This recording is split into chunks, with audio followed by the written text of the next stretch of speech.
咁咧就大家好啊！咁又係初階2025年嘅初階詩歌吉他班。咁咧就而家開始啦。好，咁咧就今堂咧最主要有兩樣嘢嘅。咁咧就係會教調音，同埋會教兩個 chord 嘅。咁調音咧基本上咧要學咧就唔係一下你就會學得識嘅，係需要咧長啲嘅時間咧你先至會學識嘅。雖然咧而家咧就大家都有 tuner 電子嘅器材可以幫到大家，但係咧就點樣去合適地用調音器咧幫大家去調音。咁調好音之後咧，大家就要開始認住吉他把聲因為咧啱音嘅吉他聲咧係好幫助大家去學習吉他嘅同埋日後如果你想揀吉他咧，都一個好重要嘅一個問題嚟嘅好，咁考一個問題先我曾經俾過好多片大家睇㗎，咁大家要留意。好，咁嗱，以下我俾少少嘢大家聽，咁我就問大家咯喎，究竟我呢支吉他教得啱唔啱音咧？嗱，我彈俾大家聽下。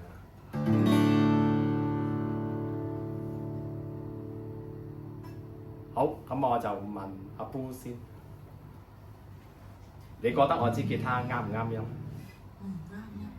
唔啱音。Kiki 咧？唔啱。你覺得啱？我俾多一次你聽下。你覺得係你嘅答案啊？唔好俾其他人影。唔係啊，我本身覺得唔啱㗎，但係咧 logic 嚟講好似唔係，我本身覺得啱嘅 logic 嚟講好似應該答唔啱。如果唔係你點樣教我哋？有啱有唔啱咯。係。咁即係你嘅答案係啱定唔啱？唔啱。唔啱嘅。好，善儀咧？我覺得係啱嘅，我聽落去都順。你覺得係啱？冇琴咧？你聽落去覺得順咯。覺得順。OK。係順咯。好，善紅咯。唔啱。唔啱。好，阿 Michael。哇！幾多次咧？啱。呢個好啦，啱。唔係啊。嗱，即係咧有三個同學話啱，有3個同學話唔啱。其實咧話俾大家聽咧係一半半嘅，即係可以係啱，可以係啱，可以係唔啱。點解啊？點解咧？咁我就而家就解釋啦。咁大家要好留心咁聽咯喎。嗱，點解咧？嗱，其實基本上咧，吉他嘅 tuning 咧就已經寫咗喺大家筆記嘅第2頁㗎啦。咁如果係空弦嘅時候咧，吉他嘅聲應該係呢個聲嚟嘅，就係咧第1條係 E 啦，第2條係第5條係 A 啦，跟住就 D 啦、G 啦、B 啦同埋呢個 E 嘅，係啦，第1條先 E 嘅咁呢一個咧嘅調音咧就叫做咧 standard tuning， 就係一個標準嘅調音嚟嘅。咁我講得標準，咁即係可能都會有非標準喎。咁非標準係咩意思咧？嗱，話俾大家聽，其實吉他嘅音域咧都係2個 octave 度嘅啫，即係咧琴鍵一個正常嘅 key。好，考你係 C 琴班嘅學生。好，一個key 裡面嘅鋼琴鍵黑子有幾多個？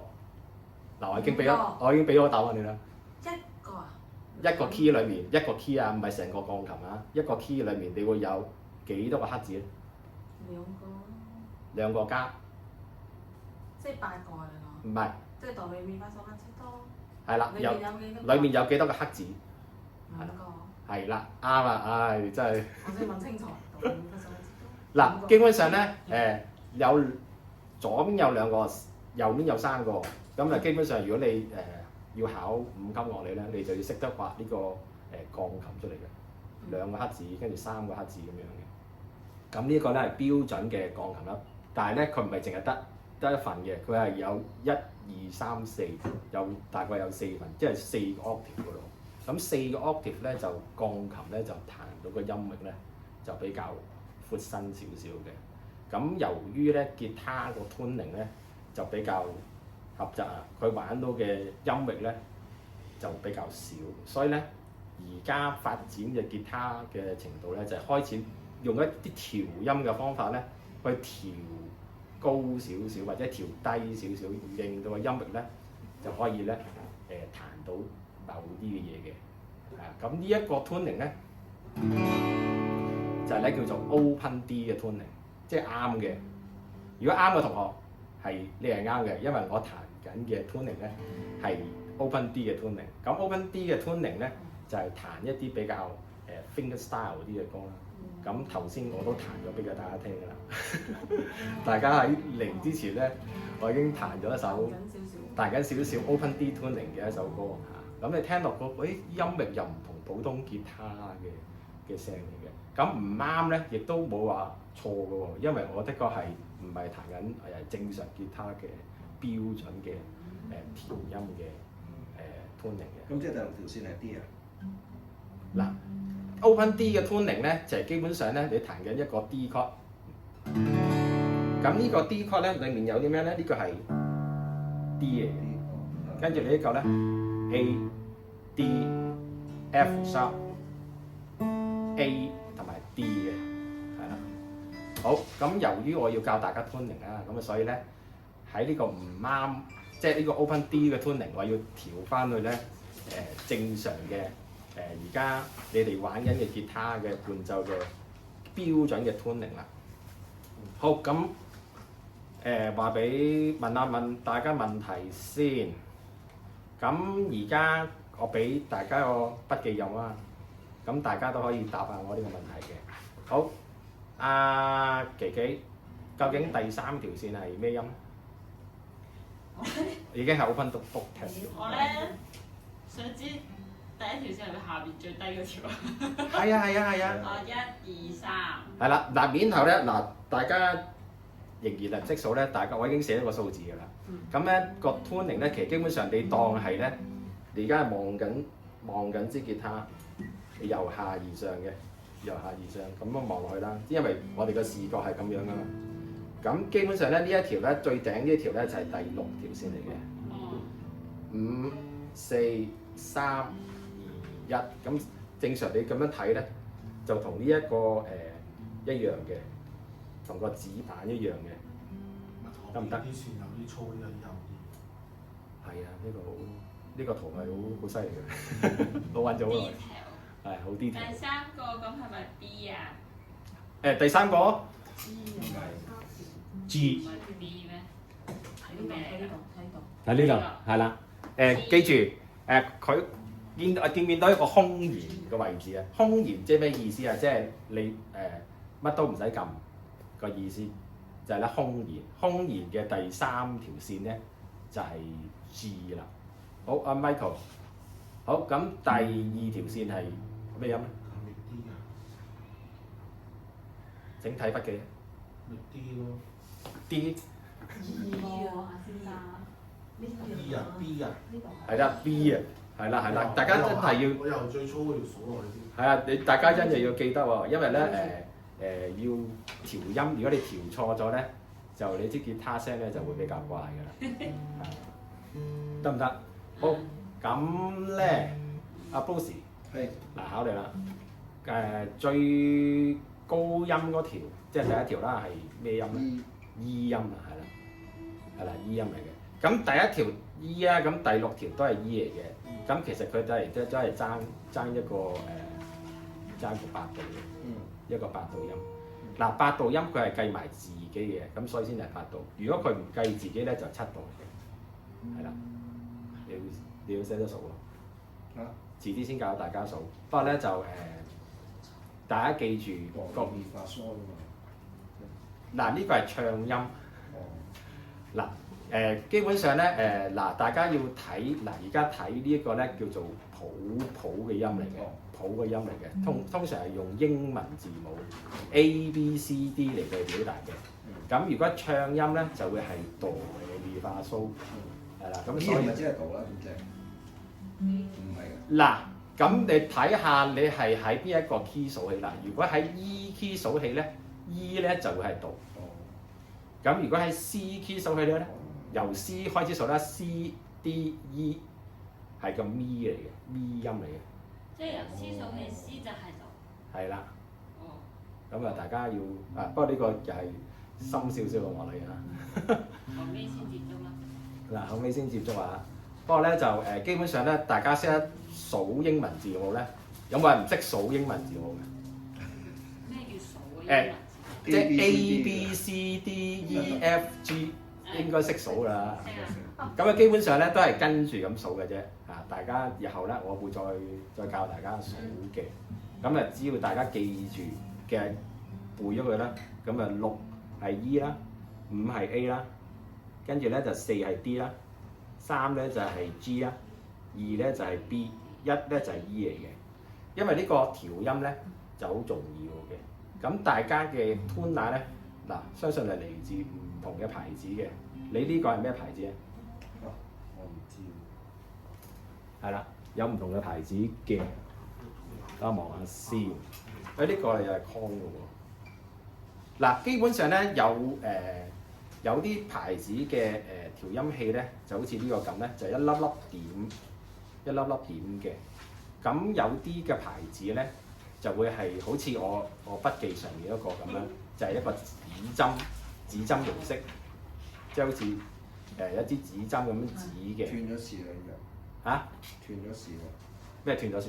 呢個斷咗線啦。有啊，尖沙咀通利大發係啊，屯門嗰130蚊個。屯門嗰間話冇咗貨。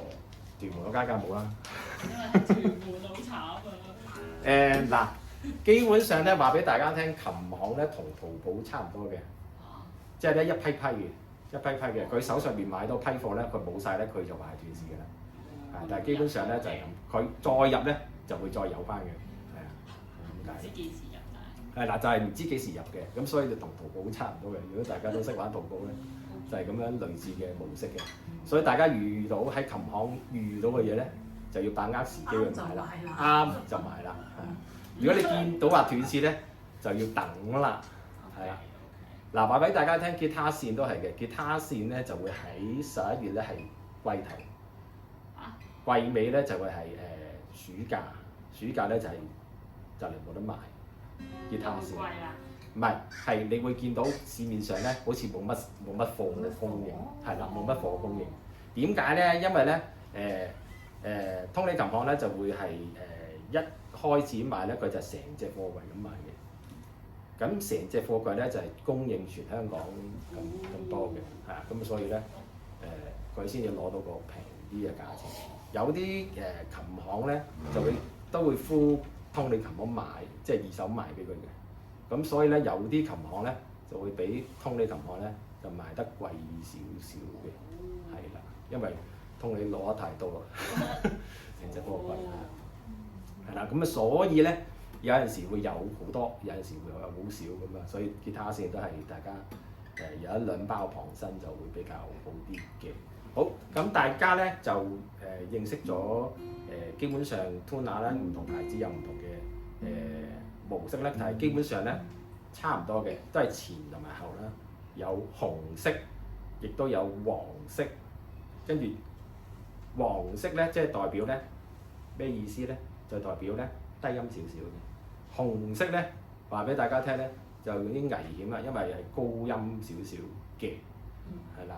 咁去到指針嘅中間，又或者係閃燈嘅中間咧，佢就會係黃色，係啦，或者係兩邊一齊斬，係啦，有啲好得意嘅。你係藍色喎。係啦，有啲人唔同嘅，個個唔同嘅。個個牌子唔同嘅，但係基本模式咧都係差唔多款嘅，啊，但係咧個話撳呢啲音會話俾你聽咧，佢話俾你聽嗰個音係啱嘅，咁所以大家背咗一個好處就係咧，當你見到個音去到嗰位咧，就代表係啱嘅，嚇。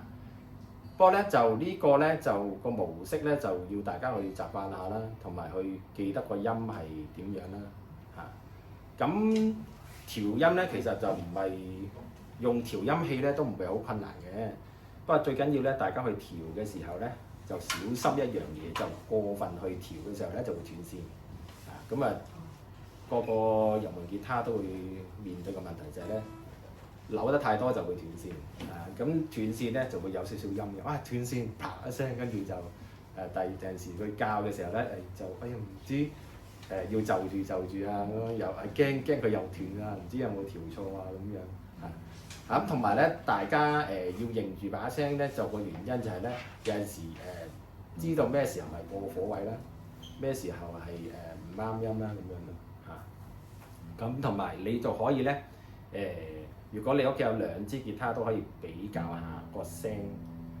又或者你屋企有個鋼琴咧都可以咧嚟到去比較下個聲嘅好咁咧就嗱，我而家就示範下調音，因為咧調音咧就好緊要嘅，即係好似阿 Michael 同學佢交功課應該係冇調音嘅，係咪啊？你係咪唔識調吉他？呢把呢支係你幫我整？係啊，但係你識唔識調音啊？我唔識㗎。係啊，你唔識啊？你唔識就聽下啦。嗱，基本上咧大家有個 tuner， 其實基本上咧呢啲 tuner咧點解要夾住咧？因為咧佢係要感受支吉他嘅震動咧，從而咧去判別你嗰個音咧係啱唔啱嘅。好，咁咧我哋就試下咧試下第6條線先啦，第6條先。咁而家我呢一個咧就唔啱音嘅。咁你會見到，因為我呢個係 D 啊嘛，咁我而家要想去教佢個 D 嘅時候咧，教個 E 嘅時候咧，佢會遇到有啲咩嘅音階咧？咁 D 跟住咧就會係 D sharp 或者係E flat 嘅即係有啲 tuner 咧就會顯示係 E flat， 有啲咧就會顯示係 D sharp 嘅。但係通常吉他咧就會顯示 flat 多啲嘅。咁你去到下一個音階嘅時候咧，即係你越教越高咧，你會係紅色，跟住再佢會跳一個下一個音階嘅音階咧就係 E flat， 係啦 ，E flat 去到中間嘅時候咧，即係代表係 E flat 啦，再調高啲咧，佢就會係喺紅色嘅位置㗎啦。咁再調嘅時候咧就係 E 啦，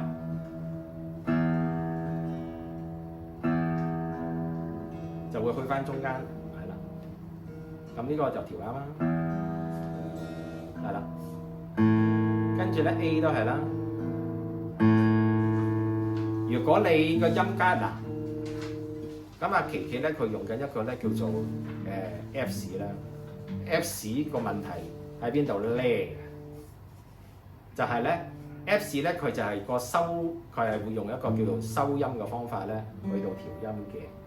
咁有啲 tuner 咧都係會用收音嘅方法嘅，但係收音同呢一隻我哋正常用緊嘅吉他嘅 tuner 個分別咧，個準程度係會爭少少嘅，咁所以咧，如果你可以的話，就最好就有個 tuner。借俾阿媽。你咪 share 用咯。share 用。佢用咁我用呢個。係啊，冇問題。其實領咧向邊邊嚟㗎？哇！呢個問題咧就好緊要啦。嗱，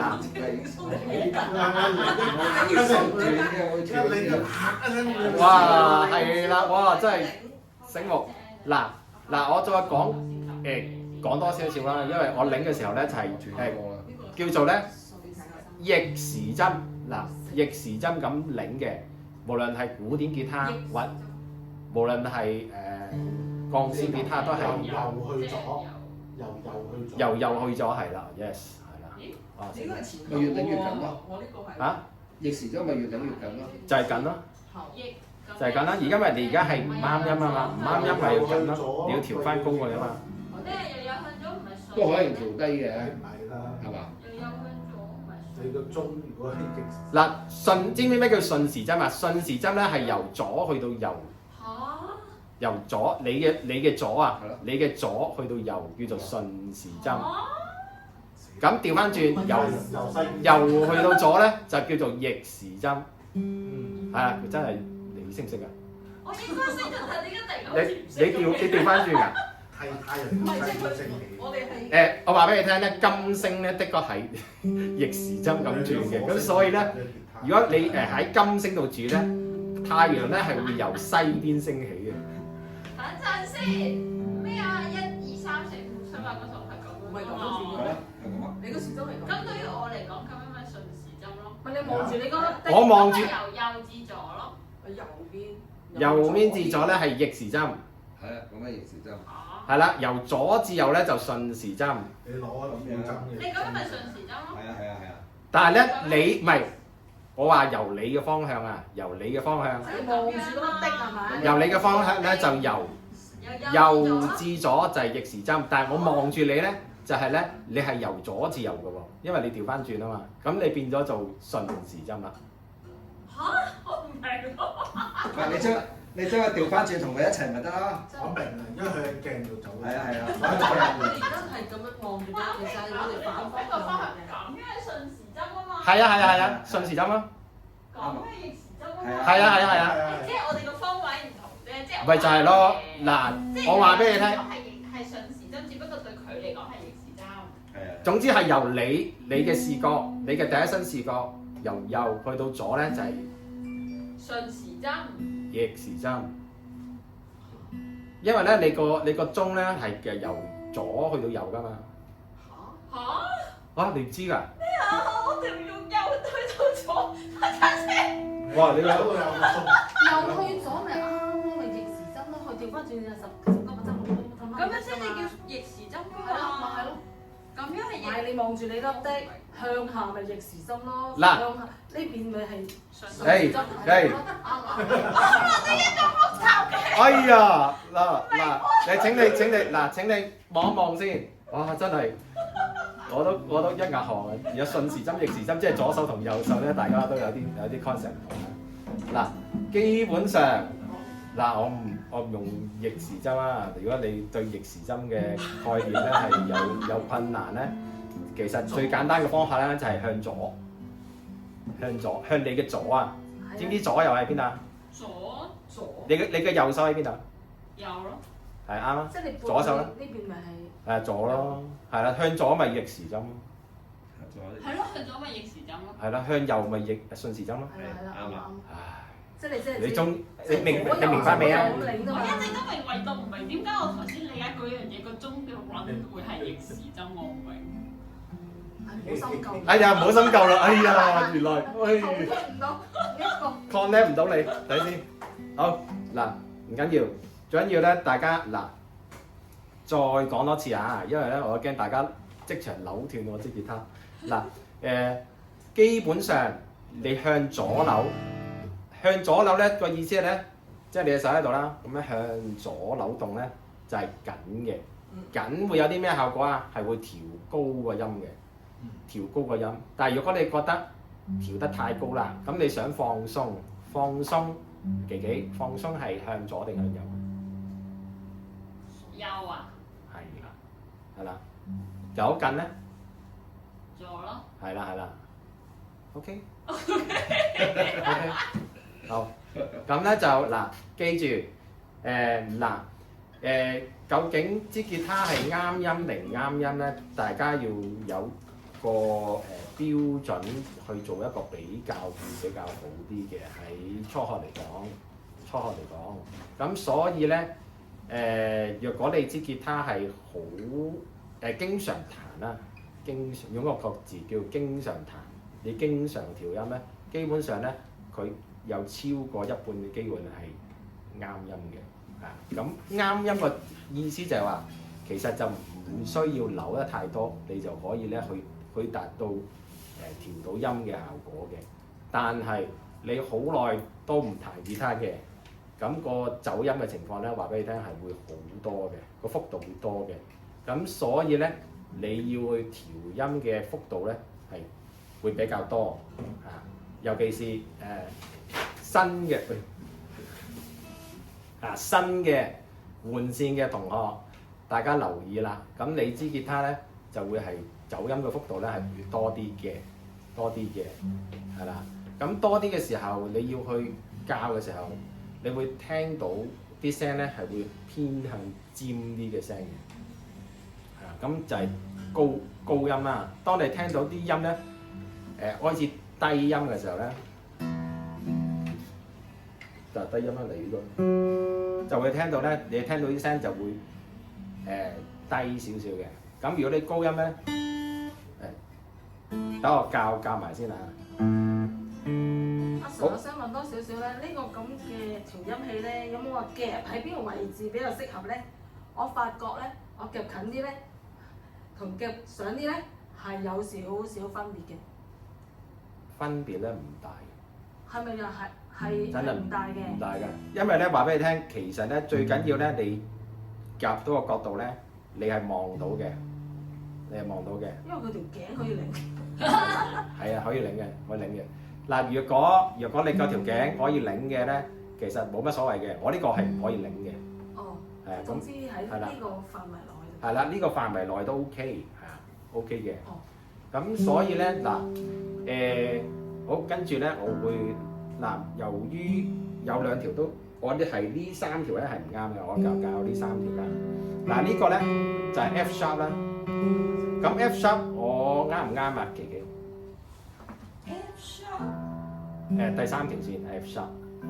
G G 先啱啊嘛。咁 F sharp 係低過 G 嘅，係要記得呢個方向，就係咧 F 同 G。咁 F 係低音啲嘅，咁 G 咧就係高音啲嘅，即係個方向咧就係 A 係最，即係總之係 A B C D E F G， 咁佢排喺佢前面嗰個咧就會係低嘅，即係你而家要教呢個咧係 G 啊嘛，咁你而家係個 F 喺個 F sharp 音，咁你需要去到 G 嘅時候，咁你就要扭緊啦，明唔明白個意思啊？因為低音啊嘛。好，咁啊低音咧，咁記得個旋鈕咧就係咧，支吉他都有少少唔同嘅，咁啊基本上咧係第六條線啦，就會喺右手面嘅，跟住中間呢粒鈕咧就係第五條線，呢一個咧就係第四條線，跟住數落去佢下面呢個咧就係第三條、第二條同埋第一條嘅。Michael 記唔記得？咁所以咧，你調嘅時候嗱，你當然你見到出現嗰個字係 F sharp 啦，咁你就要調高佢啦。你見嗰個指針咧向前喐，唔係向後喐啊！我指嘅向前喐就喺你嘅右手面，明唔明白？右手面有啲嘅 tuner 咧會係紅色嘅區域嘅。紅色嘅區域，咁你走嘅方向咧係啱嘅，因為你而家要調高啊嘛，明唔明白意思啊？咁你而家調高，咁啊調高啊繼續調落去啦。咁我想問上邊嗰啲三粒掣同下邊扭嘅一唔一樣啊？定調翻轉？嗱，即係總之咧，你而家呢度向左啊。咁呢一度亦都向左嘅，即係你個 concept 要個方向咧，你要係向左嘅，都係喺呢個吉他嘅左手面，都係啱嘅。咁啲右手面咧都係鬆嘅，得唔得？係一樣嘅。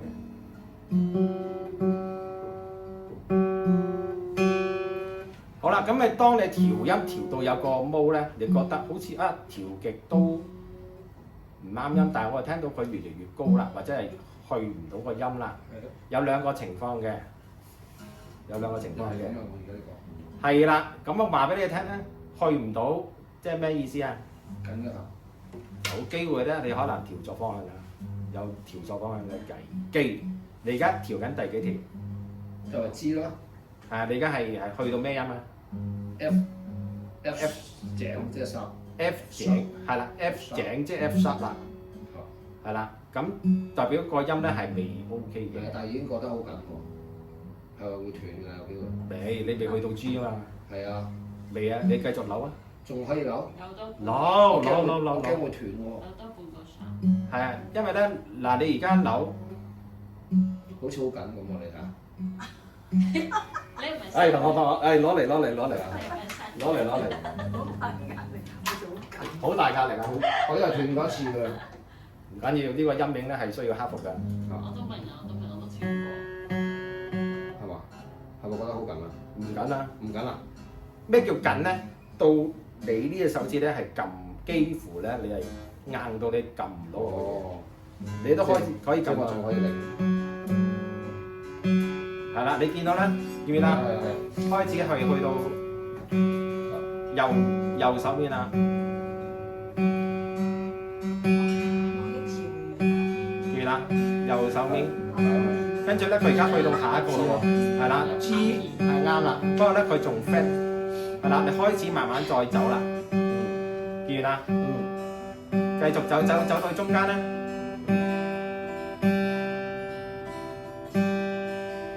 啱啦。即係咪教佢哦識仲可以扭，我幾驚佢斷㗎，好緊咁樣。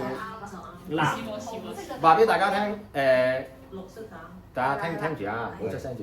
嗱，話俾大家聽，調音器咧其實都好幫到大家嘅，即係都係一個標準嚟嘅。咁所以咧大家千祈唔好喺唔夾調音器底下去調音，除非你係我啊。咁因為咧如果你唔識聽唔識睇嘅時候咧，咁基本上斷線嘅機率咧都比較高嘅啊。咁斷線咧，嗱話俾大家聽，鋼線吉他咧有107磅嘅拉力。咁如果嗰個斷線嘅時候咧，即係話俾你聽，佢用107磅嘅拉力咧彈向你度㗎啦。咁有機會咧，所以千祈隻眼千祈唔好喺上面，係啦，你一定戴眼鏡。哎呀，107磅嘅拉力，你估你副眼鏡會擋到嘛？咁所以咧，大家要小心，千祈唔好對住啊，對住咁樣，除非你係我啊，除非你是我啊，咁千祈唔好咁樣，係好危險嘅。咁你調音嘅時候咧，盡量咧就係咧即係你向你嘅前啊、上啊、下啊咁樣調。當你調咁樣調嘅時候，假設佢斷嘅時候，彈咗，跟住啪，咁你手已經走咗啦嘛。咁樣斷嘅時候咧，咁你就個危機咧就會少啲嘅，盡量係向下撥。咁你向下撥嘅時候，你彈咗之後，啪都唔會有事。呢個係好標準嘅防禦措施啊！知唔知？知。係因為咧呢個咧就係去克服呢叫斷線嗱。我話俾大家聽，喺頭嗰10年係會斷線嘅，好高機率。尾後嗰10年點解唔斷咧？因為我已經好熟知吉他。只要咧你成功學習到調音咧，會有樣嘢送俾大家嘅，就係咧你會識得聽吉他係和唔和諧，同埋你會識得分辨支吉他係咪好聲定唔好聲，係啦。好，咁我調完呢個咧，我調埋呢個先啊。好，咁我考一考阿善兒嗱，而家我呢條係 A 啊，究竟我呢條咧要調係咩音咧？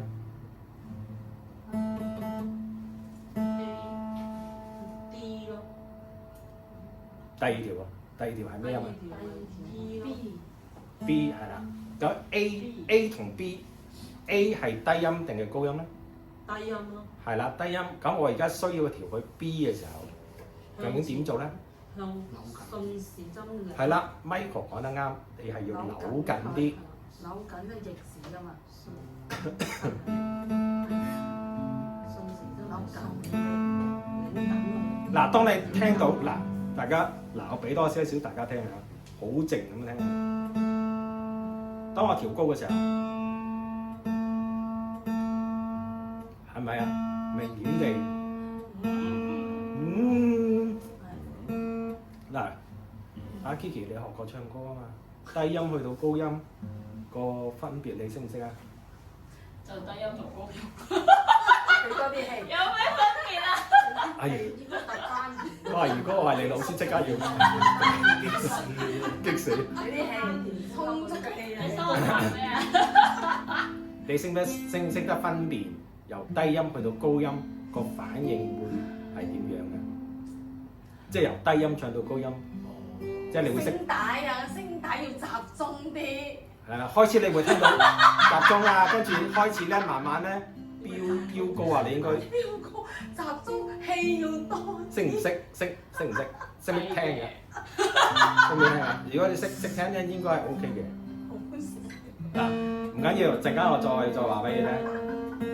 嗱，你再留心聽多下，而家係去到咧 B flat， 好 B flat 亞線紅，究竟我呢一條仲啱未咧？未啱。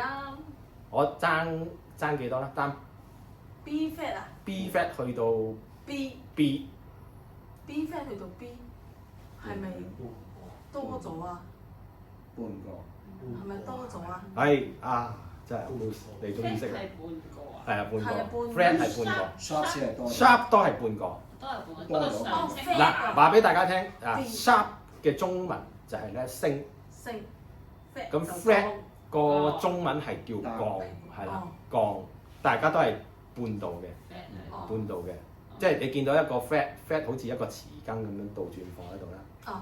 咁sharp 咧就係一個井字嘅，係打斜少少嘅井，係啦，高音嘅，高音半度就係叫 sharp。哦。或者係叫做升號，係啊，升號 A 升調，咁就即係叫 A sharp 大調啦，係啦，哦。明啦，或者叫 A 升大調，係啦。 flat 係咩話？ flat 係降，唔係啊，個符號啊。我係一支匙羹咁樣倒轉嘅匙羹咁樣，係啦，叫做 flat，係啦，或者係好似一個 B 咁樣，不過係尖少少嘅，係啦。咁呢個叫 flat 係代表係半度啦。井亦都係半度嘅，升半度同埋低半度嘅意思，啊，得唔得？好，咁 B flat 就爭少少啦，高翻。係啦，爭少少，你聽到咧，咚，即係你要記得嗰啲左邊緊啲。係啦，開始你去到下一個咧就會喺右邊嘅，去到中間咧就啱啦，跟住咧呢一個咧低音啊嘛。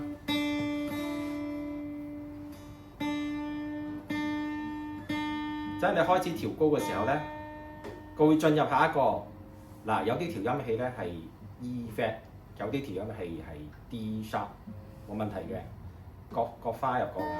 嗱，基本上咧，可能你呢個咧就會係 D sharp 嚟嘅，我咧就會係 E flat。通常吉他見到嘅係會係 flat 多過 sharp 嘅，唔係話見唔到 sharp， 係 flat 多啲嘅，因為咧。嗱，D sharp 或者係叫做 E flat， 但係通常咧，吉他會稱個中間嗰樣嘢咧，即係 D 同 E 之間嗰樣嘢咧，係叫做 flat 多過 sharp 嘅，係啊。嗱，大家認知呢樣嘢，但係鋼琴手咧，通常係會認個 sharp 多過 flat 嘅，係呢個係唔同嘅手法啦，冇乜所謂嘅。去到 E flat 嘅時候，即係未到啦，再扭緊就會開始咧，就會進入紅色區域。進入紅色區域之後咧，就會開始進入下一個 E 啦。E 嘅黃色區域，咁去到中間咧，咁調啱啦。好，請大家認住呢個係基本上嘅啱聲啦。呢個咧就係咧標準嘅tuning 嘅聲嚟嘅。咁你彈個 C chord 嚟聽下咧，就係好，就係呢個嚟嘅，得唔得？好，咁我調完音咧，仲有樣嘢要做嘅，大家記唔記到筆記有啲咩？就係咧，就係第二頁，就係咧要對一對啊，要對一對。啊，對一對點對咧？就係咧，有啲調音器好啲嘅，咁你對嘅幅度咧，就會對得少啲，有啲調音器比較平，咁你就要對得多啲，即係好似電話有啲平嘅好啲啊，有啲平嘅冇咁好啦，咁貴嗰啲就好啲啦，唔係話唔得，係只不過咧係質量嘅問題嘅啫，明唔明白個意思？好，咁要點對咧？因為咧你彈到個聲都係未係最好嘅。係啦，咁啊大家聽住咯喎，我而家要對啦。大家見唔見到有個我話，我已經畫咗好耐嘅呢個指板。你應該喺坊間上面揾唔到呢個指板，因為我畫出嚟嘅。好，咁嘅。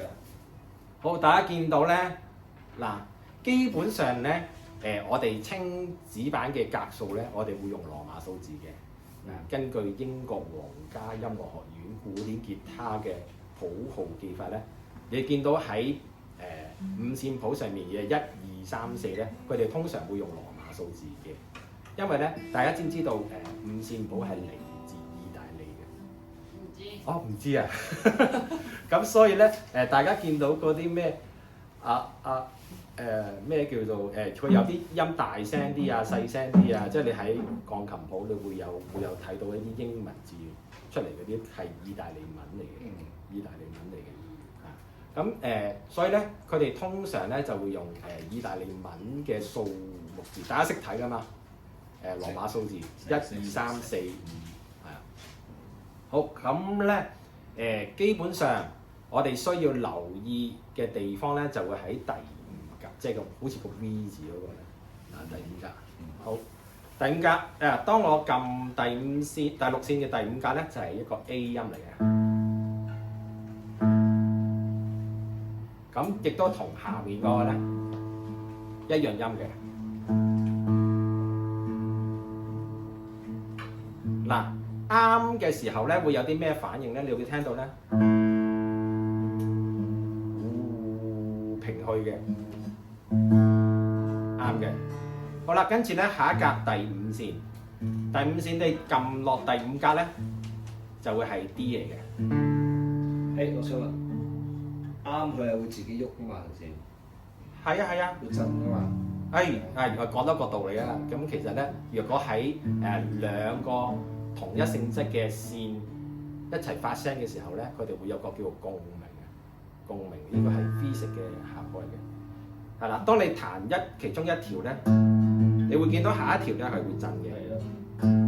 咁係咩意思咧？即係話俾你聽，佢係啱啦，係啦。同埋佢震嘅幅度咧係大家望住啊，係會係擴張，慢慢咁擴張、收縮、擴張、收縮咁樣嘅。咁代表嘅意思就係啱啦。但係當你見到個膨脹收縮嘅情況係好似好震咧，就話俾大家聽，佢未係好啱。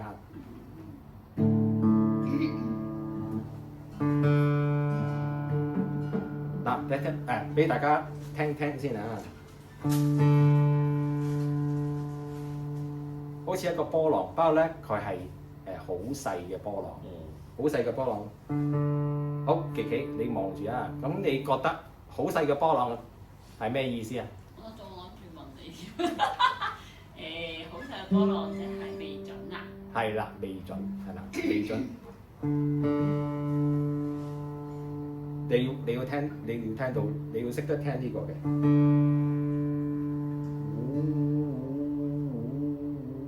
你聽到呢個咧，就代表係未係好啱，但係咧接近㗎啦，接近㗎啦。所以咧，你彈嘅時候咧，你會見到咧，佢會係咧，好似人哋咁樣嘅震動嚟嘅。咁代表咩意思咧？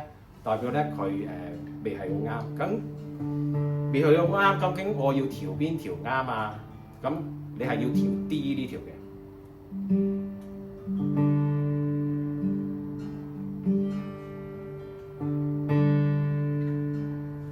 當你聽到咧，開始你聽到，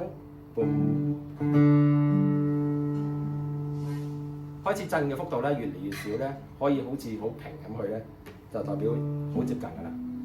你調到呢個位咧，喺入門級吉他嚟講，你調到呢個位咧，已經係非常之準啦。係啊，好，開門先啊。好，跟住咧，俾大家再聽下。好。阿 Bruce 我而家彈呢條，我而家想教呢條啊 G 呢個音，你覺得啱聲定唔啱聲？嗱，你聽多次啊，大家唔好做。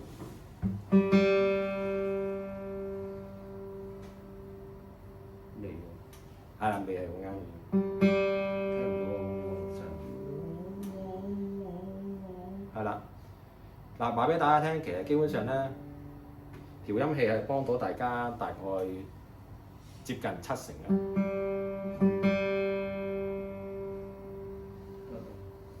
開始多少少啦。而家 OK。啊，好，善兒你聽下呢個，你覺得啱聽定唔啱聽？我覺得都啱。嗯，啱，我覺得啱。呢個都啱。好，琪琪你聽下啦，你要好靜心咁聽嘅。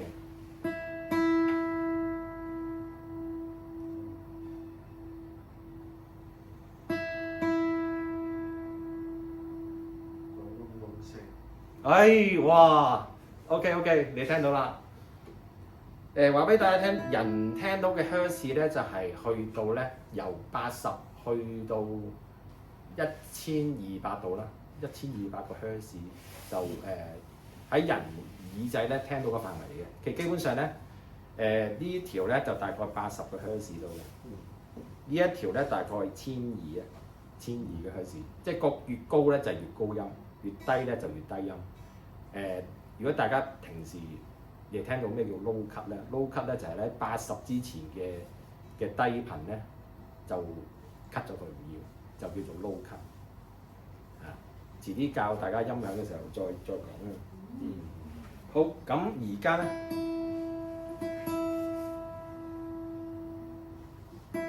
係啱定啱？啊，未啱，爭丁咁多。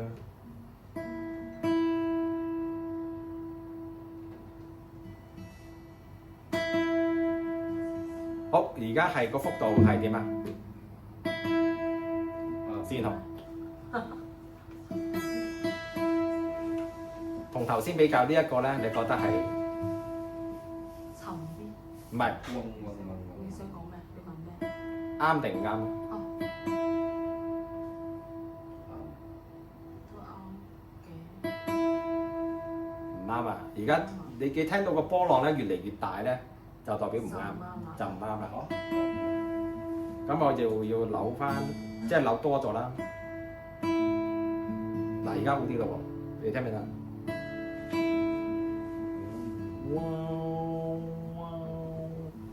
好少少，再好少少。嗱，因為咧其實真係呢個係有少少抽象，但係咧你聽得到咧係一件好事嚟嘅。好，咁咧就我基本上咧呢個調音咧，我會盡量咧喺每一堂或者隔堂咧，我都會話俾大家聽去調音嘅。因為咧要學調音調得，你可以獨立地自己調咧，要學幾耐咧？大概要學半年左右嘅，半年左右嘅。你要學習聽啱聲定唔啱聲，因為咧。如果大家習慣喺我彈吉他，我就喺唔調音嘅情況之下去彈咧，有咩問題咧？阿慕琴，你覺得你未調音，你彈吉他，你會覺得有啲咩問題出現？音咯。係啦，走音，你會聽到個音係好似好奇怪啊！唔係我平時彈嗰啲啊咁所以咧，大家盡量去調一調。咁認到把聲嘅時候咧，你就會自然知道啱音定唔啱音啦。因為咧在初入門嘅吉他或者初學吉他咧，我都唔識得，即係好似阿 Michael，我都唔識得聽嘅，我都唔知道咩叫調音嘅。咁所以咧就調音咧係要學嘅。OK， 阿 Michael 你攞支吉他俾我調一調先。哦，好啊，我幫你調一調先。係好啊。好啦，因為咧阿 Michael 咧好明顯地咧都係好新手啊，咁所以咧就佢有交功課嘅，我覺得幾好，大家都要俾掌聲佢。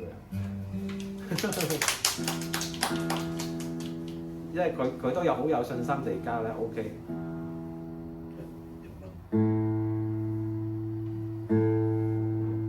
嗱，調音真係慢慢學啊，可能你今堂聽到咧係。會唔會有人聽到一頭霧水啊？我到而家都聽唔明你講乜。我盡量應該用文字記錄咧，俾大家去學習去調下啲音嘅。喺出面嘅吉他筆記啊，或者係喺 YouTube 學咧，其實基本上咧，你未必學到嘅。不過盡量啦。好，阿 Michael，搞掂啦。話晒我玩咗廿幾年吉他。係咪如果例如我撳第一條，跟住但係我數唔係 sorry，我撳第6條，但我數第6同第5啦，跟住第5嗰條咧就嗡，即係我嘅第1條未調好啊嘛。主音唔係，即係我嘅第6條未調好啊嘛。個主音未調好。話俾大家聽，其實咧吉他咧，其實喺彈嘅時候，其實吉他有好多好似背乘數表咁樣嘅，1同2或者2同，即係有好多叫公因數啊、公倍數啊。大家識唔識咩叫公因數、公倍數嗰啲啊？即係話俾大家聽，當你彈 E 嘅時候，或者係彈某個音嘅時候，其實有某啲嘅吉他線咧係都會產生共鳴。有嚟當你彈呢條線，點解我彈呢條線嘅時候，呢條線會響嘅咁樣？其實話俾大家聽咧，其實就係有啲叫做共鳴啊，即係好似頭先咁樣，當兩條線係同一個音嘅時候，佢哋會有共鳴，個意思一樣。但係你話佢會嗡嗡聲，意思未調好。唔係，即係佢產生咧共鳴係正常嘅。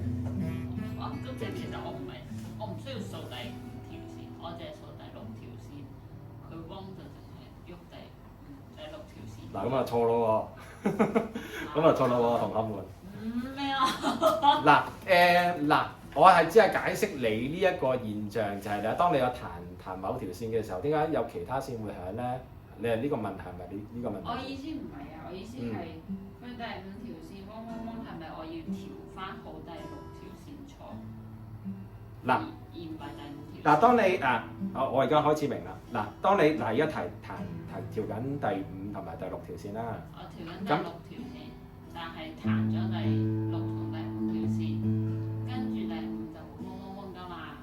咁嗡嗡嗡即係佢個波幅大，即係我即係未啱啦，係啦。線未啱咯。係啦。所以我要再調第6條線咯。唔係調第6條，係調第4、第5條。第5條。係啊，因為咧，當你呢個撳緊 A 嘅時候，咁你最主要係想用呢個 A 嚟到去做一個 reference，去比較呢一條 A 啱唔啱音，明唔明白？明唔明白？因為有一個標準咧，即係好似咧衍生翻我哋嘅信仰，即係好似我哋信仰嘅標準係咩？神學生。咁抽嘅信仰嘅標準係咩？呢個係講緊啲咩嚟㗎？喂，其實基本上咧就係聖經就係一個標準，一個 standard 去比較究竟我一個基督徒嘅人生係點樣咧？咁其實都係聖經係一個好大嘅標準嚟嘅，即係呢個係其中一個比喻得唔得？即係佢哋話第6條線，即係第6條線一定要準，都係基礎嚟㗎。係基本上係啱啊！可以調埋下邊。係啦，如果一個標準咁樣調落去嘅，係啦。嗱，當我想彈嘅時候咧，佢係 E 線，咁先叫準。係啊，呢條第6條線係 E 係。跟住我撳呢個去到5嗰度咧，係咪永遠都撳住？係啦，變咗做 A。咁你去呢個 A 嘅時候咧，就係一個標準。呢個 A 嘅標準咧，就去比較下一條 A 係第5條嘅 A。咁你兩條比較啦，咁啱音嘅佢就係 OK 啦。因為咧，我而家教呢個咧叫做其中一個入門級嘅比對吉他線嘅方法。咁其實仲有一個咧進階少少嘅，會好少少用 harmonic 嚟到去比較音色嘅。嗱，話俾大家聽就係咧，我用一個聲咧就係呢個，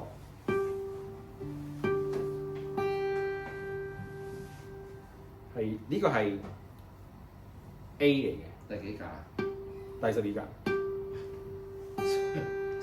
因為大家未學呢個啊，大家未識做呢個音，所以咧大家冇 concept 嘅。咁我想問係點樣？阿先學。我想問下咧，你話撳住 A，咁就係咪撥第6同第5條線睇一睇有冇聲？係啦，一齊。再 test 下一條線，係咪都係撳翻呢第一？跟住就下一格啦，下一格。撳下一格再彈。第5條線嘅。係啦，五四係啦。我撳呢個係 D 嚟㗎嘛，嗱係咁啊，係啊，呢個 D 嚟㗎嘛。咁你想要調呢個嘛？係啊，咁咪比較咯。哦，即係我撳落去會褪啦 D 先得。係啦，褪一條，褪一條，褪一條，我等一條，係啦，褪一條，係比較比較。其實我哋係撳你俾嗰啲英文字母嘅話。係啦係啦，因為咧我已經印晒嘅英文字母出嚟㗎啦。嗯。嗱，第五格嗰個第六條線，第五格咧就係 A 嚟嘅。咁 A 咧就去比對咧第五條線嘅 A，係啦，五條線嘅空弦，係啦。跟住咧，你見到個 D 咧，第五條線嘅 D 咧，你見到第五格啊嘛。咁咧就會係比對咧第四條線嘅，如此類推咁樣推落去嘅。咁嗱，係唯一有一條咧係唔同嘅，就係咧第三條線啦。第三條線你想彈有個咧 B 音。B 音嘅時候，你要比對下一條線，第二條線嘅 B 音咧，就係第四格，係啦，第四格，係唯一呢條係唔同嘅啫。明白？同埋咧，一般嘅吉他嗱，鋼線吉他啦，其實基本上咧，你會見到咧，有啲第三格咧會有個 mark 嘅，係有一點，係啦，阿琪琪嗰支有個 mark 嘅，哦。見唔見啊？見到。有粒嘢嘅，跟住有啲就會喺第五格先有個 mark 嘅。即係有粒，即係有個符號啦，或者係一個標誌啦，咁或者係一點啦，咁會喺第五格嘅，咁俾大家去知道而家嘅格數係睇得快啲嘅。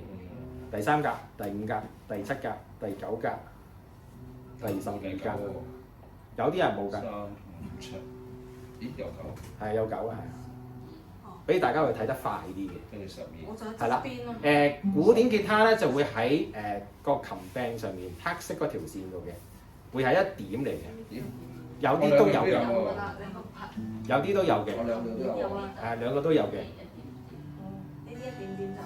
係一點點我呢個就冇嘅。都有嘅，有啲有，有啲冇我。呢個冇嘅。你嗰支隻阿 Michael 嗰支應該係有嘅，你講緊呢度，係我覺佢越呢度啦，或者係側邊呢度有啊，都係咁嘅。都有嘅。但係你隔離好似有係嘛？係，咦係嘅，月亮雀仔。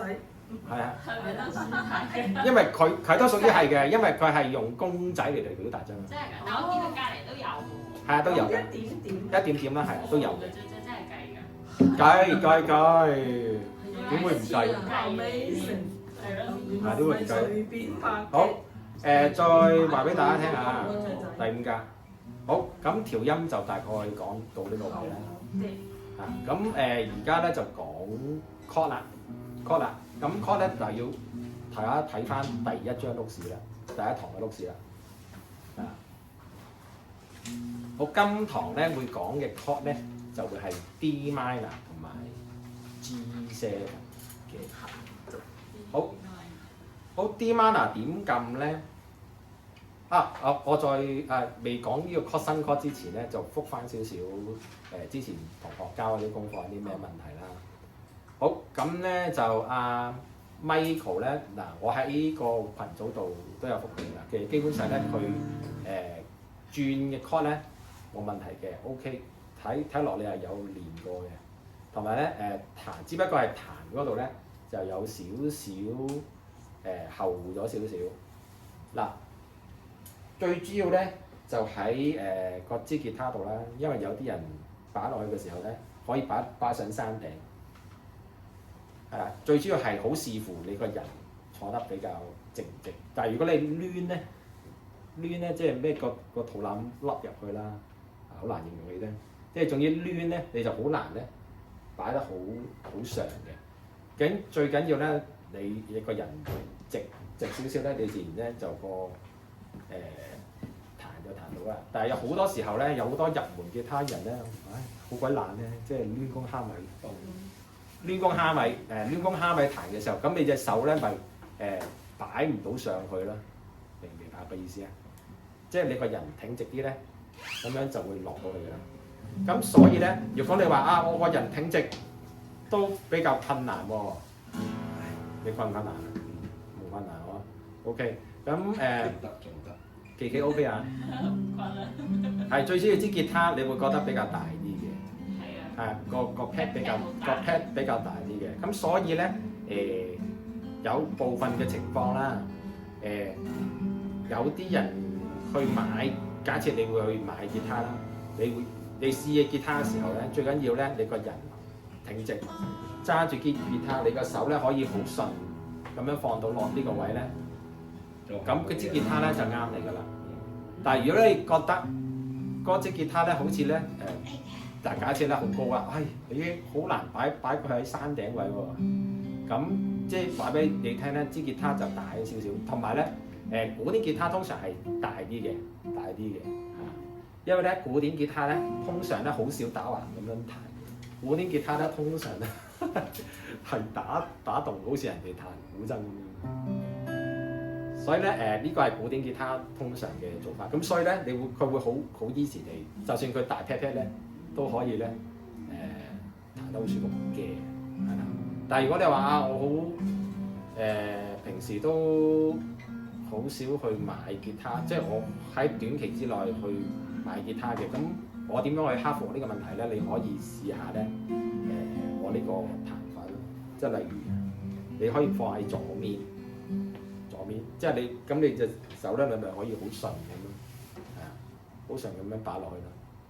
因為有啲人咧喺打橫嘅情況之下，即係我喺買吉他，即係我可能我都暫時都未有 budget 去買一支新嘅吉他嘅時候，我點樣去克服一支好大 pat pat 嘅吉他咧？係啦，咁呢個係我提供嘅一個方法。咁即係我要買啲攞個 pat pat 咁大嗰啲吉他。可以係咁講，係如果你因為咧，佢係咪古典啊？唔算。唔係啊，因為佢嗰支咧係都係正常嘅吉他嚟嘅。但係個 pat 好大。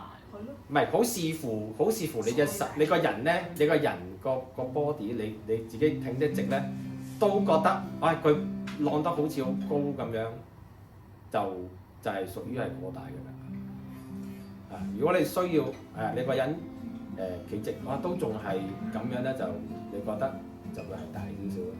但係如果你好似我，都晾得好高，咁你就要考慮可能要買比較細少少嘅，即係你個人咧，你可以咧，好似我而家咁樣，即係你個人咧個踭嘅水平同個膊頭嘅水平咧就好少少，即係好似阿善雄咁樣，佢呢個咧 OK，因為咧佢支吉他細啊嘛，咁你咪見到佢個手踭咧都可以去到呢個位。係喎，我同阿 Michael 嘅手都係比較向上。比較向上，即係代表支吉他咧係都屬於過大嘅。嗱，呢一個係其中一個方法啦。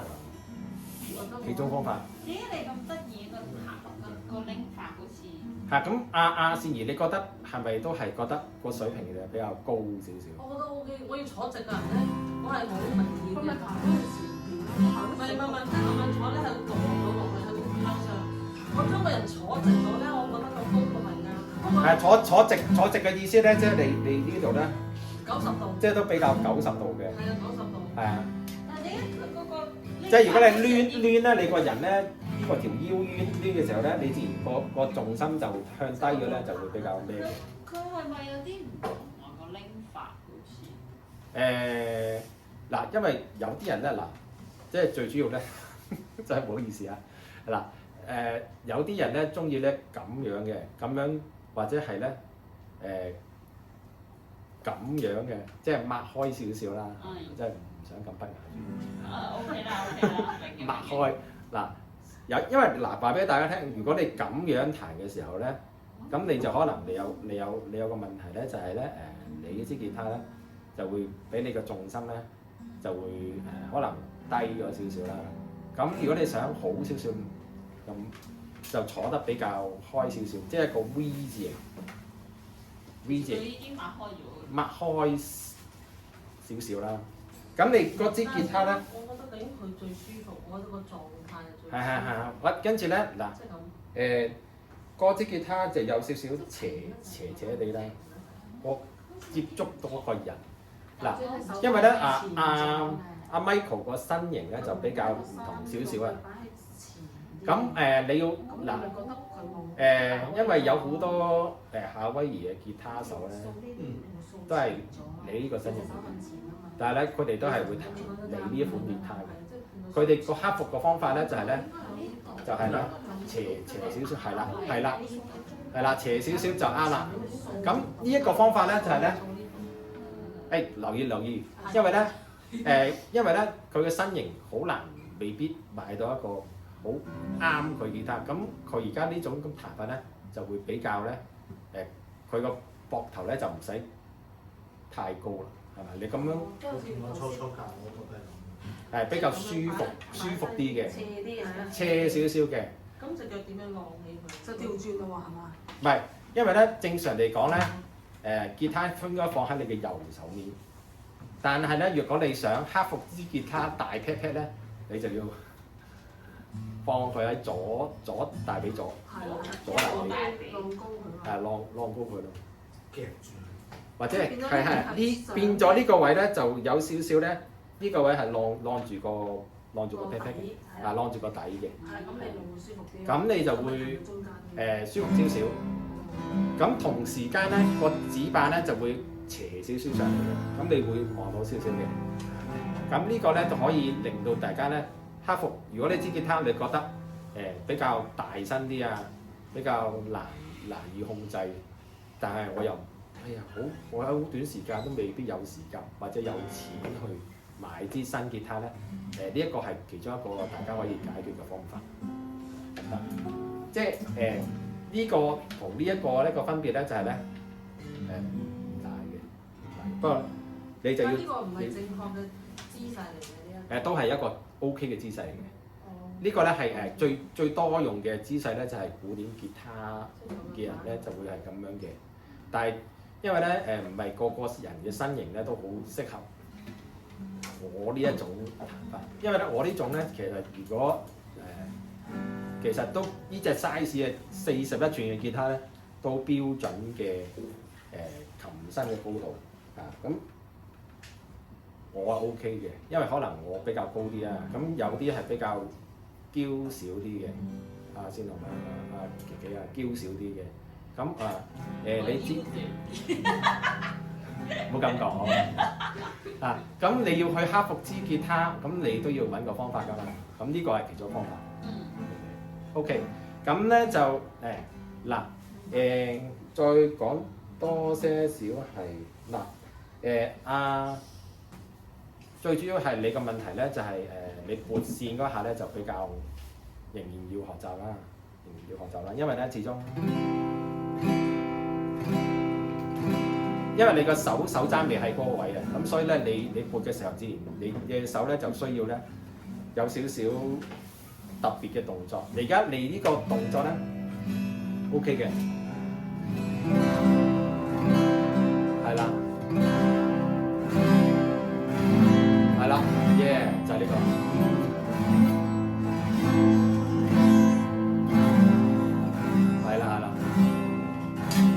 係啦，前翻你個手咧去到前少少咧，你聲都 OK 喎，而家係咪 OK 好多喎，係咪？你不斷咁樣試下呢個練習，因為咧始終咧好多夏威夷吉他手咧都係咁樣彈嘅，即係好多夏威夷人咧，你知夏威夷好多好嘢食啊嘛，通常啲人嘅 size 都係你呢隻 size 嚟嘅，咁啊所以咧佢哋彈緊嘅小夏威夷小吉他啦，或者係正常吉他啦，佢哋都係咁彈，所以咧都好得唔得 ？OK， 咁呢個掃法咧就會對你嚟講會好少少咯。因為咧你掃交功課嘅時候咧，我聽到你咧係後少少㗎嘛，因為你個人咧頂高咗，跟住咧你嘅手咧自然喺後邊。咁所以你撥弦嘅時候咧，所以咧你個線咧就比較後少少。咁對你嚟講咧係棘啲嘅，但係如果你前少少咧，咁你順翻少少，我頭先聽你掃咧，又好似好好多喎，係啦，好好多，不過仍然係需要練習啊。好，跟住阿善紅咧交嘅功課咧都係有個問題嘅，就係咧時有 bass 時冇 bass。咁留意咧，因為可能咧你驚隻狗咬啊，有時佢真係咬緊，所以咧有陣時咧你右手咧就好即係唔夠穩定，所以咧你就穩定啲咧，我覺得你都 OK 嘅。咁嗱，留意住咧就係、最主要係嗱 C 同埋咧 A minor 咧都係由第5條線掃落去啊。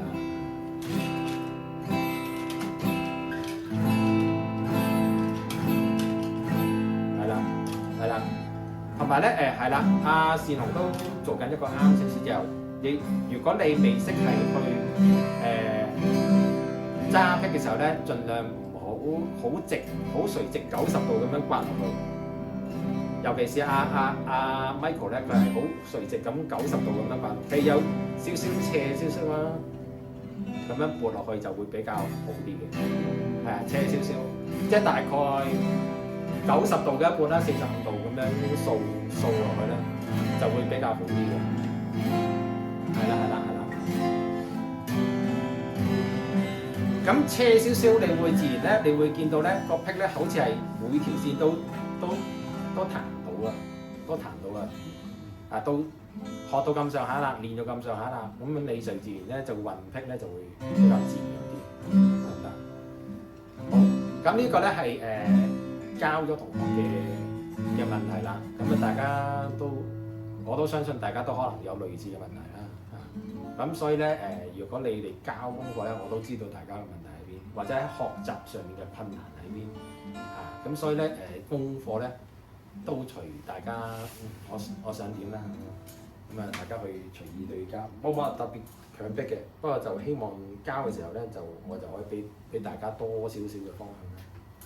好，而家講翻主題啦，就係撳 chord。OK， 好啦 ，D minor 咧就係咧D 大家 D 跟住一個細加 M 啦。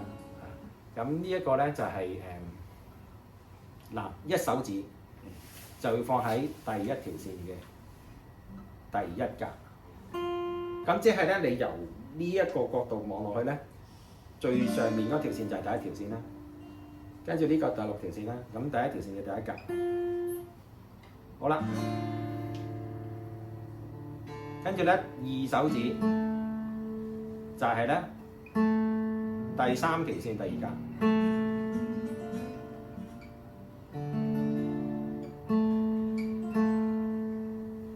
係啦，咁啊記住撳近 flat 少少啦，撳近 flat 少少啦。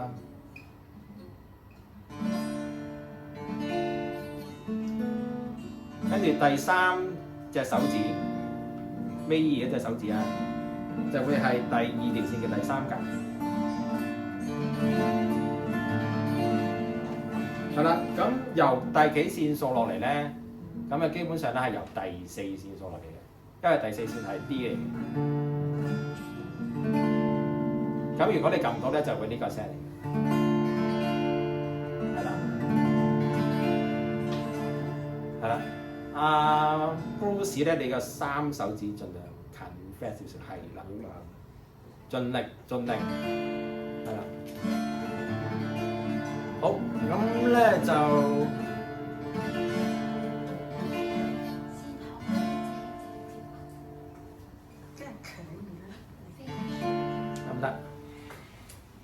好嗱，同埋多少少嘢講俾大家聽嗱。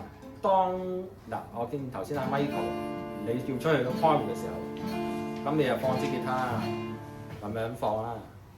個問題咧就係就話俾大家聽，通常咧呢個情況咧都好唔穩陣嘅，好唔穩陣，佢會隨時跌落地下嘅。究竟有一個方法咧好穩陣嘅就係咧。就係打平放支吉他落地下咧，就會係唔會有問題出現。因為咧，當支吉他旋跌咗之後咧，就會可能斷柄啦，可能有啲問題出現啦。咁呢個咧好常發生嘅。咁如果你想暫時放低支吉他咧，你可以有個 stand 咁樣放落去，咁你自然就可以咧好安全地離開，跟住你可以做第二啲嘢，跟住再翻返嚟，再攞支吉他。咁有啲咧會係坐地嘅，咁你成支吉他咁坐落去嘅，咁嗰個 stand 咧個穩陣嘅程度會好啲嘅，得唔得？好，呢個係 D minor 啊。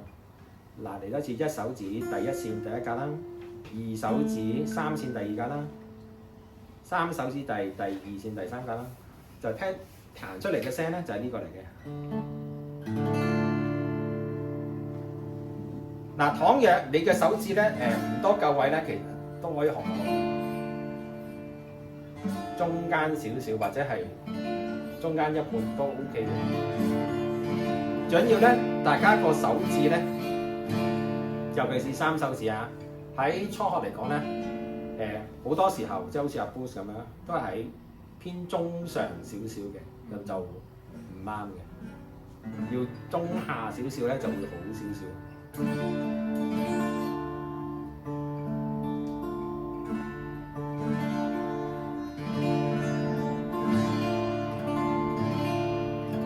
係啦，呢個就係 D minor，得唔得？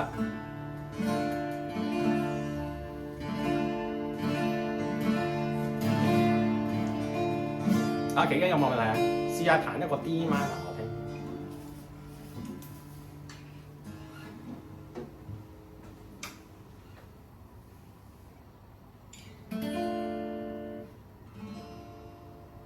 嗱，都係三手指嘅問題啊！三手指咧都比較喺中上，盡量近下面少少。點樣近下？埋啲。嗰條係嗰條 fret 啦。咁如果你喺上面咧，你會呢個聲，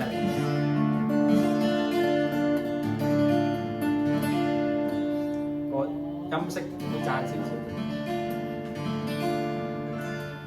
得唔得 ？Yeah， 就係咁。咁盡量就企身少少啦，企直45度或以上啦，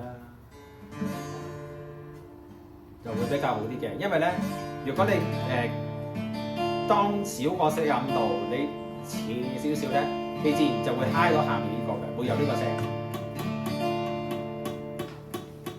咁你彈嘅時候咧，你聽啦，你揩到嘅時候咧，自然就會出現呢咁嘅問題。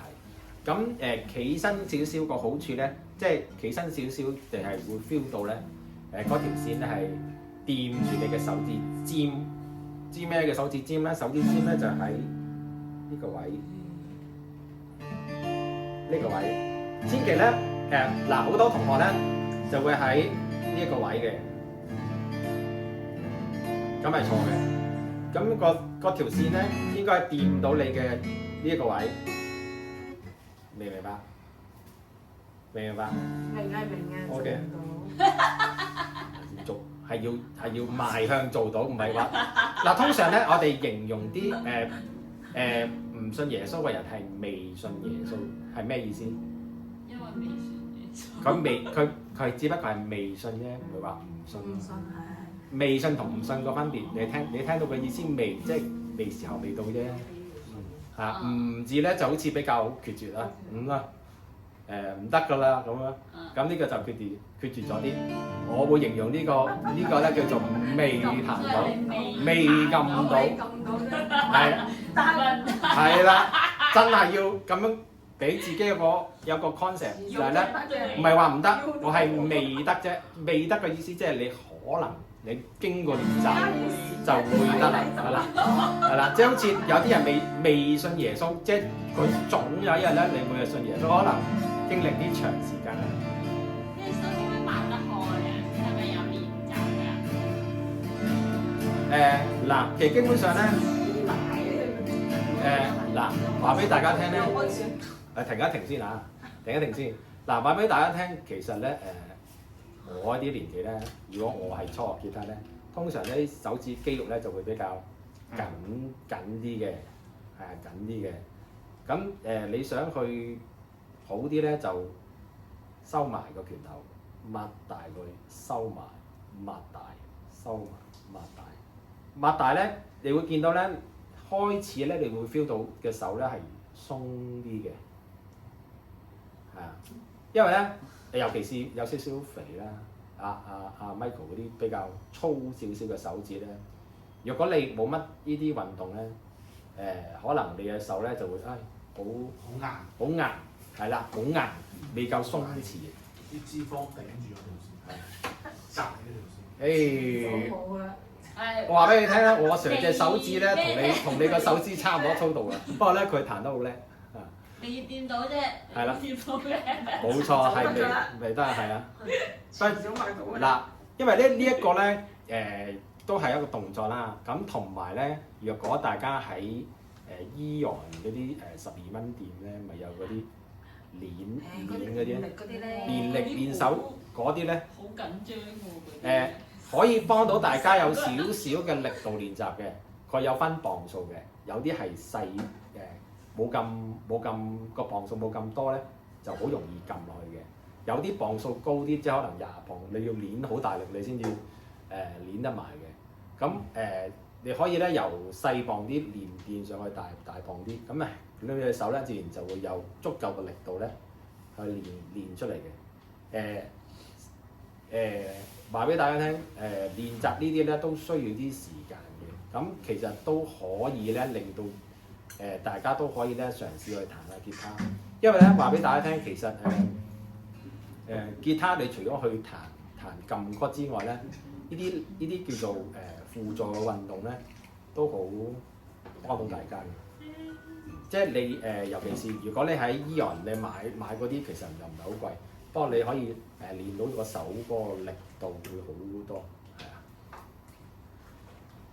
所以有陣時學樂器就話啊，點解話由小朋友學咧？因為佢哋嘅手柔軟啊，比較易學啲。唔係話我哋呢啲年紀學就好困難，都可以嘅，都可以嘅。只要大家去不停咁練就可以啦。好，咁啊 D minor 就撳咗啦，跟住咧就下一個就係 G7。G7 咧其實有一個手指咧係重複咗嘅，同 D minor 就係一手指，係啦。咁所以咧G7 嘅第一隻手指咧就係一樣嘅，同 D minor 就係第一線嘅第一格，係啦。可能要揾隻手咁樣幫咁樣扶落去啊，冇所謂嘅。跟住咧二手指咧就會係第5條線嘅第2格，跟住3手指咧就會係第6條線嘅第3格。如果係阿 Michael 係咁樣彈咧就 OK 嘅。嗱，你會彈到呢個聲 ，yes，very nice， 係非常之好。係啦，都係有個秘訣啦，就係秘訣咧就係咧盡量都係撳近呢個 fret， 係啦。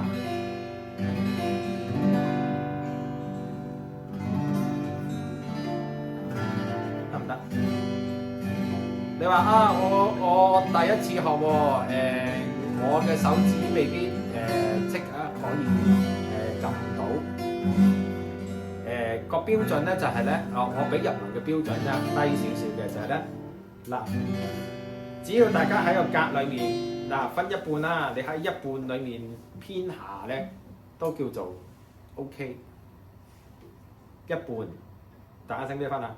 喺一格裏面分開一半，拖一半啦，咁你偏向下面咧，都叫做撳得 OK， 合格嘅。不過當然啦，你想再做好啲咧，就係咧撳近啲個 fret 就會係非常之好。但係佢話啊，我而家第一次學吉他真係善兒啊，善兒啊，比較初入門啲嘅，我未必喺呢個時間撳得到撳近 fret 咧，其實就可以咧嘗試係撳一半下少少偏下少少嘅方法，就會都可以叫撳。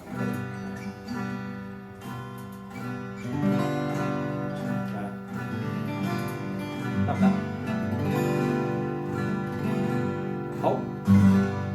好，再重複多次啊！咁咧就係一手指咧就係一線第一格啦，二手指就係5線第2格啦，三手指咧就係6線嘅第3格。咁咧都係盡量挺直少少啦，因為如果你瞓低咧就會係即係你又係黐線啦呢個，黐線嘅，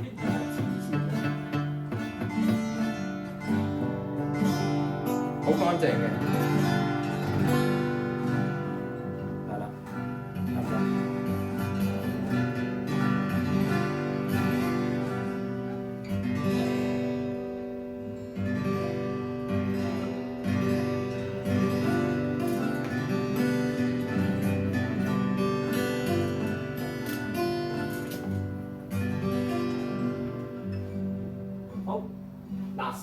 面上咧就有一樣嘢咧，就叫做嗱，呢個係腳踏啦，就係古典吉他手會成日用嘅一個最佳拍檔。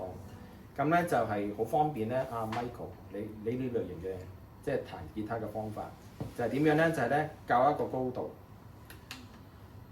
咁樣嘅，即係佢係有少少傾斜嘅，斜面就向自己，就放喺度咧，就俾你來浪腳嘅。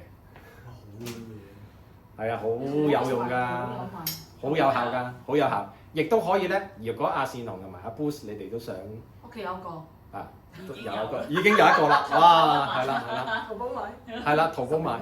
哦，係啊，如果你喺淘寶買嘅話，當然平啲啦。係啊。嗱，正常呢個價錢咧，大概150蚊咁上下啦。哇！成個位啊！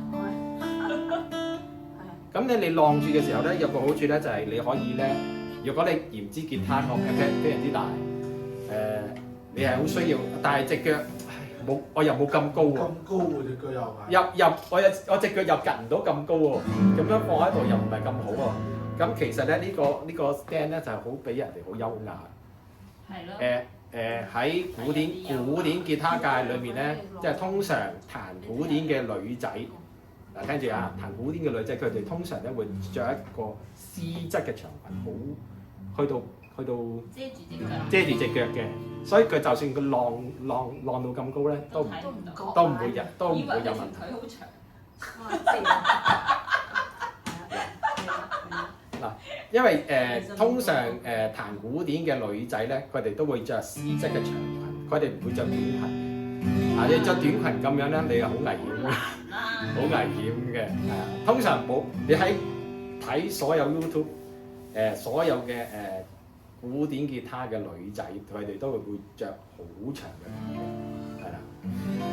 咁佢哋通常都係咁嘅，係啊，咁樣咯，因為通常，因為我呢隻凳咧就比較高身少少啊。呢隻唔係古典吉他喎，呢咩鋼線吉他。係，但係咧其實咧話俾大家聽，有陣時咧咁樣彈個好處咧就係咧你個手踭你就唔使晾到咁高，明唔明白個意思啊？因為你呢個吉他咧都屬於高身嘅，即係喺呢個位嚟講高身。pat 比較高，咁有陣時頂住又好似唔係咁舒服。咁樣咧都係一個彈吉他方法。但係千祈唔好咁死板。有陣時咧我都會喺右手邊，因為我係好想頂住。點解咧？因為我在我嚟講咧，其實再高少少咧會感覺涼好多少少嘅。即係有陣時我係會咁嘅，得唔得？好嗱教兩個 chord 啦，咁佢哋嘅轉 chord 方法咧，我留意住啦，靜少少。sorry。嗱 D minor 啦，我要去轉去 G7 點轉咧？就係兩隻手指同時起身啦，起咗身之後咧，向住目的地進發，咁樣嘅，係會有少少距離嘅，比起 C 去 A minor 個距離咧，即係好似咧C 去 A minor 距離咧，就好似咧香港飛台灣好近。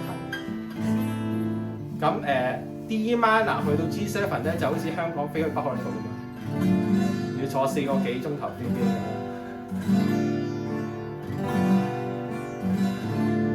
因為咧大家要認住個距離啦，即係有陣時盡量我個秘訣咧，大家都聽住啦。最主要咧係兩隻手指係盡量一齊唔動，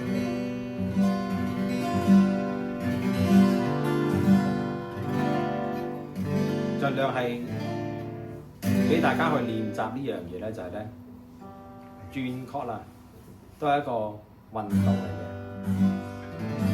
你話我冇轉得咁快喎，慢慢嚟，就係咧咁樣。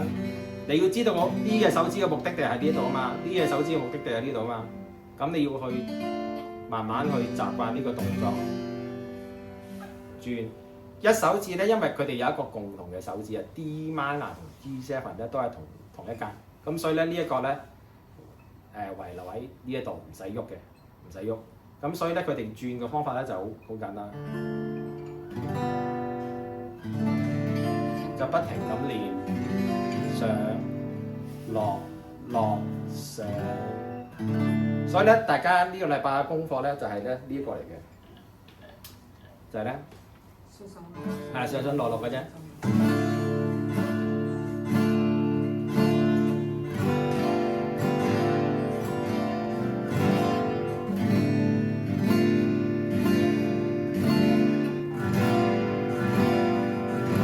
就係呢個嚟嘅，得唔得？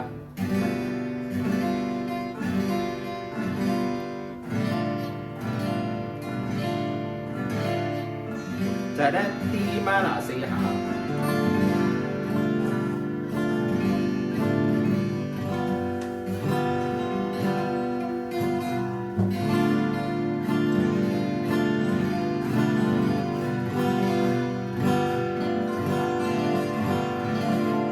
唔得？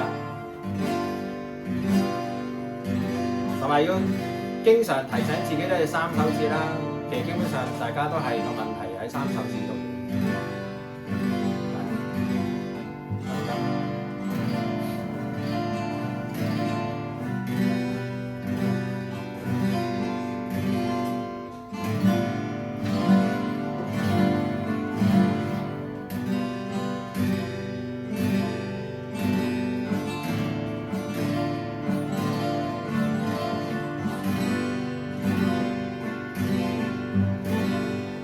同埋咧，有陣時咧，大家留意一樣嘢喎。若果你哋覺得會黐 fat 喺第一線咧，盡量呢度都留一個空間。見啦，我喺度都有個空間嗱，你會 feel 到㗎，feel 到㗎有個空間。但 G7 咧係再易貼啲嘅，係啊，當你識得留咁嘅空間嘅時候咧，你自然就會都唔會太大問題嘅。當你覺得轉都熟啦，咁你哋先至開始嘗試練呢個功課，就會比較 easy 啲。即係你練熟呢個先喎，練熟。OK， 拜拜，拜拜，拜拜，拜拜。拜拜，拜拜，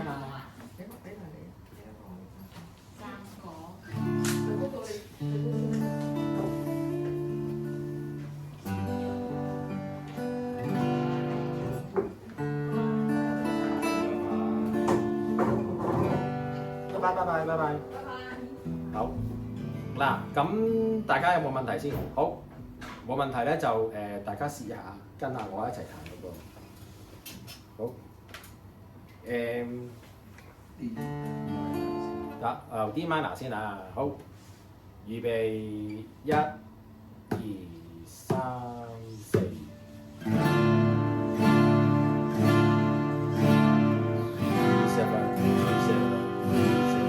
得唔得？嚟一次啦喎，嚟一次啦！我會數俾大家聽嘅，緊要慢慢嚟，慢慢嚟，定啲嚟，你呢面過得㗎啦。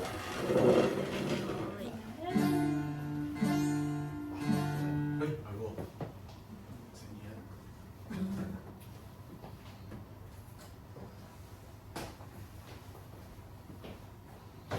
好，嚟一次啊！嗱，都係我會敲4下，跟住你先至開始彈第一個啊！1、2、3、4。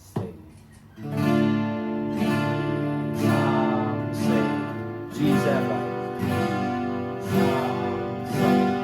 停，得，彈一次咋？彈一次咋？好，嚟多次啊，都係敲4下，1、2、3、4。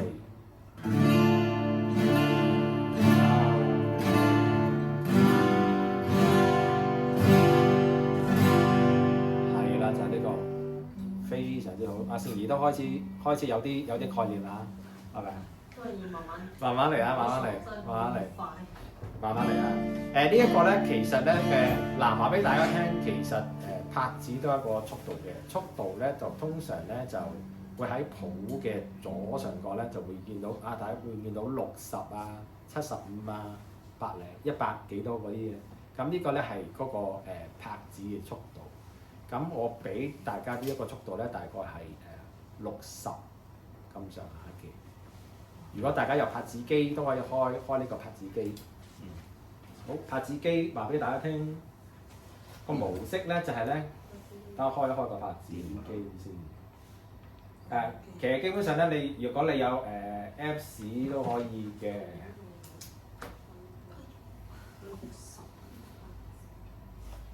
嗱，如果大家想練習咧，就開一個60分就啦。同埋咧開4拍4。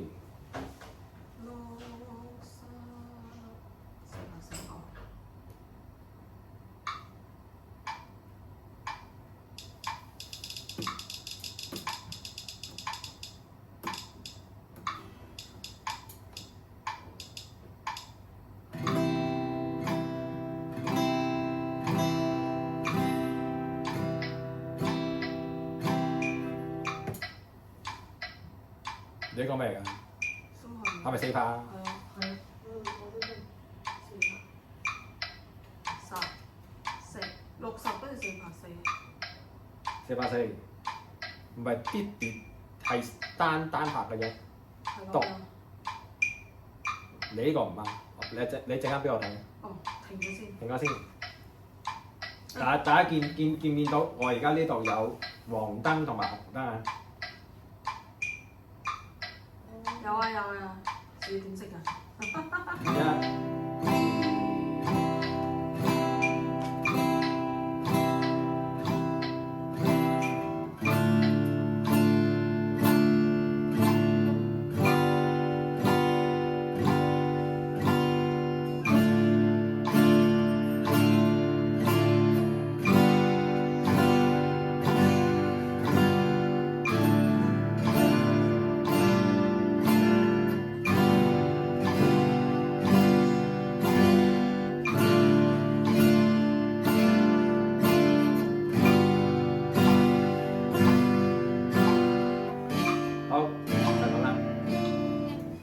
咁你基本上咧個速度咧都係呢一個嚟嘅，就係咧。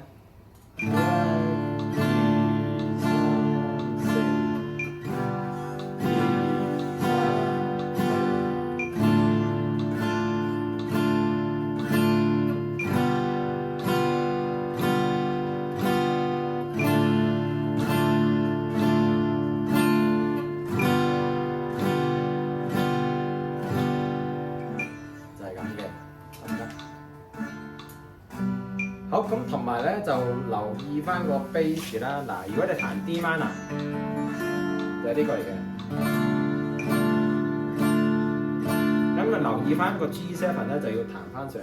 少少。係啦。好，阿 Bruce 彈一次我聽。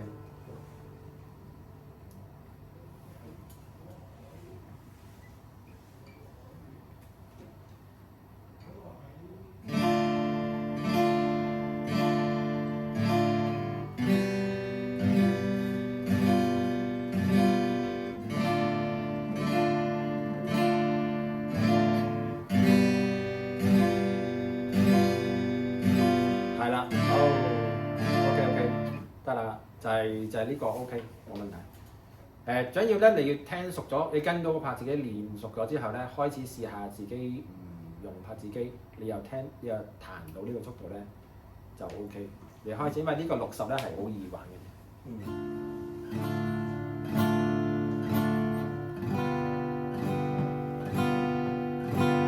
係啦，咁大家翻去就係最主要都係練習呢一個咯，同埋練習轉拍。通常咧，你面對一個新嘅 chord 啦，好，阿琪琪同埋阿 Michael 翻嚟啦，我再講多次啊。當你面對一個新嘅 chord，阿 Michael 應該係覺得係好新㗎啦，你未彈過啦。係。咁你就先練習個步驟咧，就係咧，阿善儀都係，你就係練咗轉 chord 先，唔好一開始就掃，唔好開始就掃。嗱，我面對一個新 chord。我要諗下D 轉 G7 咧個轉曲嘅方法咧係點樣？所以咧你可能咧練到咧，你又可以咧唔使望住嘅，你就開始咁樣做呢個動作。咁啊，你可以咧一路睇住個韓劇，一路咁樣練。死唔睇韓劇，你冇睇韓劇，你就睇 YouTube 咯，睇韓劇。或者你睇陸劇咯。我睇住一套劇咁啊，完咗啦。到你好似好熟啦，都已經冇問題啦。即係你唔好 hea 撳喎，你就咁掂住，唔好咁樣喎，一定要撳實佢嘅喎，唔好 hea 撳，緊要撳實。咁呢個咧係大家對新 cut 嘅做法啦。你練熟咗啦，跟住開始就練呢一個。好，琪琪未聽到個拍子機，拍子機要教60啦。嗱，我彈一次你聽下啦。有點解？哎呀，就着黃燈咧就開始彈啦。3、4。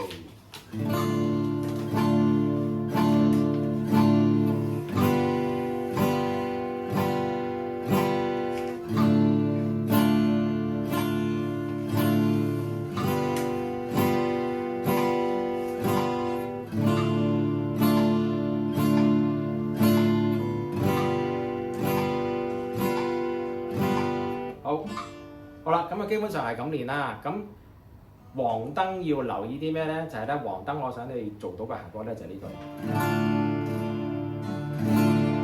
得唔得？係有少少好在意咁彈落去，但係唔係好大力。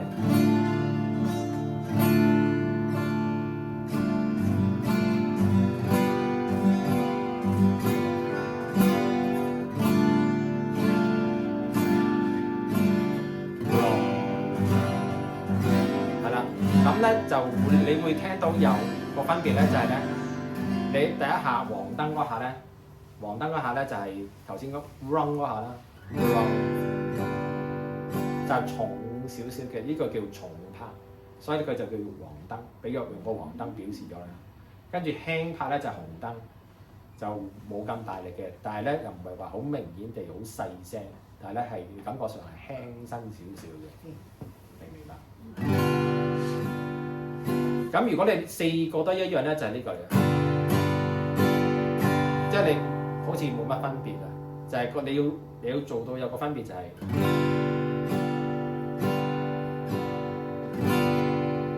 即係好似你唱歌，你唔會係4粒音都係同一個水平噶嘛。通常你可能第一個重身呢個拍咧就會有少少重心嘅力度唱落去。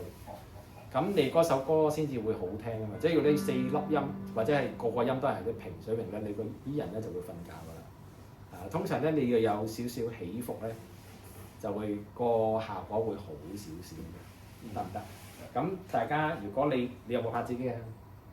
有啊，練習下啦。電話就有。電話都 OK 嘅。最緊要做到就係咧呢個聲就係咧呢個拍速咧係60，其實基本上咧係好慢㗎啦。60，咁咪記住翻屋企練咧。咁我金堂咧，乜啊？係喎。嗱，如果你係睇片上堂嘅同學咧，金堂咧就係咧個暗號咧就係咧用調音器，你必須要檢查你嘅音係咪啱，係啦。咁咪再講多次，口長㗎，唔係咁容易㗎。嗱，用調音器調完音之後要檢查，係啦，就係呢個嚟嘅。咁大家如果你係上堂嘅，睇片上堂嘅咧，就要講呢個暗號啦。咁我今堂咧就嚟到呢度啦。